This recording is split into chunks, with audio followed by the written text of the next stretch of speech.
dead in 26 years? We got to walk all those people to the grave. We're going to walk them all to the grave. Some of them are going to be 2 years old, 26, 72, 91.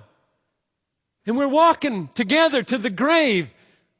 The main battle is, what are we doing on the way and through and after? It's the main issue here in verses 3 and 4. He's left that first issue. Vindicate me, O God, above my enemies. Of course, that's right and good, and it's going to happen in the age to come decisively. But oh, don't spend your efforts there. We got a battle to be fought, and that's not it. Now, this prayer has 4 stages in it. And I want to get inside this great man of God. I want to be like him. I want to learn from him. Would you come and learn from him with me? Let's just be learners here. We're all babies compared to these great men of God in the Bible, I think. We're all babies, and we just go there and learn. Let's get inside his skin now and soak a little bit about what it's like to be a deep man of God in conflict. Stage 1, verse 3. Send out your light and your truth.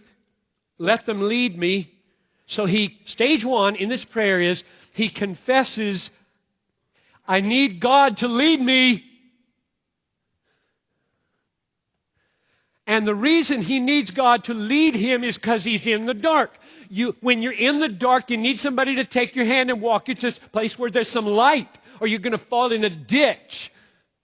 He's feeling in dark. He doesn't understand. He's looking around. He's not seeing God. He's in the dark. And so he's crying out, send light, send light. He knows he's in the dark. He knows he needs a leader. He knows where light is to be found. And he pleads for light to come in to his life. Now keep in mind, he's a divided soul. He says, I take refuge in you. And yet he feels like he's in the dark. That shouldn't be, right? Psalm 18:30 says, he is a shield for those who are a refuge, who take refuge in him. He doesn't run away from them. What's going on with this man is he's saying, I know God is the source of light. I know God is the source of truth. I know that God is my refuge, and I don't feel it. I stand down here and pray hundreds of people over the years. One of the most common requests looks and sounds like this. Pastor John, I know, watch this, I know God is real. I know he's my Savior. I know he forgives sins. I know he gives peace. But Pastor, I don't feel it. That's almost the top concern. People that come to pray. That's where he is. I think that's where he is. Objectively, I've got this. Subjectively, it's not working. It's not connecting. Now he knows, this psalmist knows, that the cause of his problem is darkness. And so he's blind to something. He wouldn't be asking for light if that weren't the problem. In the darkness, he can't see something, and not seeing, he's saying, I feel rejected. He's not seeing, and so he feels rejected. Paul prayed for us this way.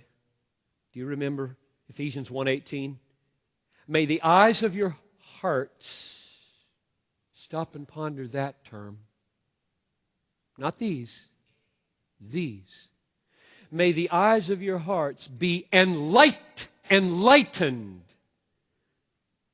that you may know what is the hope to which he called you. Now they know the hope. They know the hope. Here. Jesus coming back. New bodies. Forgiven sins, counted righteous, forever joyful. We know this. And they don't feel any hope. And so he's praying for them. May the eyes of your heart have light so that you know, experientially know. That's what this psalmist is praying. Send forth your light. I need light because I just feel rejected right now, and I know it's my problem. Please, Father, have mercy and illumine the darkness that is blinding me to your reality, presence, beauty, satisfaction, and making resentment and anger and bitterness and the world look very attractive. Please, let there be light in my life. He's not praying for physical light. Physical light enables physical eyes to see physical objects. That's not what anybody needs. Blind people see so much better often than seeing people. We need spiritual light to enable spiritual eyes to see spiritual things. That's how you get saved, and that's what the saved soul needs to be renewed over and over again. Light here, spiritual light, spiritual apprehension, so that the clouds fly away from the beauty of God, my exceeding joy. And He looks like what He really is again.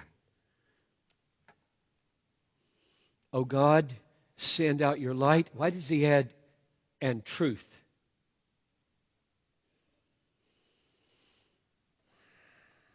I think it's because that's what you see when the light comes. Truth, emet, Hebrew, means what's substantial, what's real. And the big issue in the world is people think what is real isn't real, and what looks real and isn't is real. And He's pleading, don't let that happen to me. Let light come so that I can see truth, substance, reality for what it really is, namely you in all of your joy. That's stage one in his prayer. Stage two. That light and truth from God would come and bring him to the holy place, to the holy dwelling. Verse 3 in the middle.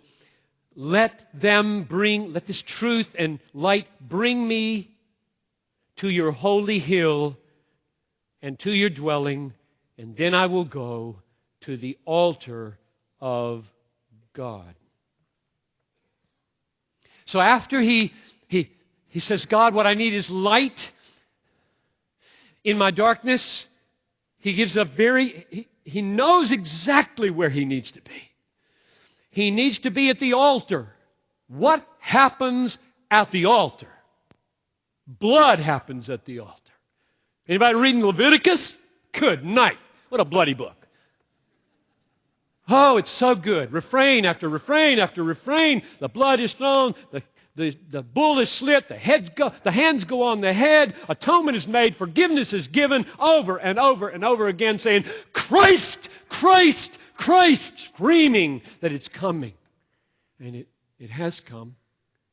On this side of the cross, we know where the altar is. Hebrews 13:10. We have an altar from which those who serve the tabernacle may not eat. Namely, Christ crucified and risen. In heaven above, we have a strong and perfect plea, a priest, a lamb, an altar. He's everything. He fills it all up. So what this psalmist is saying in advance of Christ is, let the light come, and I know what it's going to do when it comes, but let it do it. It's going to reveal my sin. It's going to help me feel what a needy, morally bankrupt person it is. Even my words, where are you, O God, are shot through with sin and unbelief. And oh, how I need to know my sin. And I just want to be at your altar, because if I feel sinful anywhere else, I'm a goner. But at your altar,